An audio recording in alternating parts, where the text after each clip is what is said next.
اللہ الرحمن الرحیم۔ السلام علیکم دوستو، کورونا کے ان برے دنوں میں پاکستانیوں کے لیے ایک اور بری خبر یہ ہے کہ ملک میں مہنگائی 14 مہینے کی بلند ترین سطح پر پہنچ گئی ہے۔ اپریل میں مہنگائی کی شرح 8.62 سے بڑھ کر 11.1% ہو گئی ہے۔ مارچ کی نسبت اپریل میں مہنگائی میں 1% اضافہ ہوا، جبکہ جولائی سے اپریل کے دوران مہنگائی کی اوسط شرح 8.62% رہی ہے۔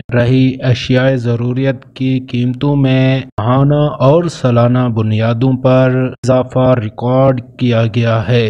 مہنگائی کو کنٹرول کرنے کے حکومتی دعوے پورے نہ ہو سکے۔ اپریل میں اوسط شرح 8.62 اور اسی طرح مارچ 2020 کے بعد پہلی بار مہنگائی ڈبل ڈیجٹ میں داخل ہوئی ہے اور 11.1% تک پہنچ گئی ہے۔ وفاقی ادارہ شماریات نے مہنگائی کے حوالے سے ماہانہ رپورٹ جاری کر دی، جس کے مطابق فروری 2020 کے بعد گزشتہ ماہ مہنگائی کی شرح سب سے زیادہ ریکارڈ کی گئی ہے، جبکہ مارچ 2020 کے بعد پہلی بار مہنگائی ڈبل ڈیجٹ میں پہنچ چکی ہے۔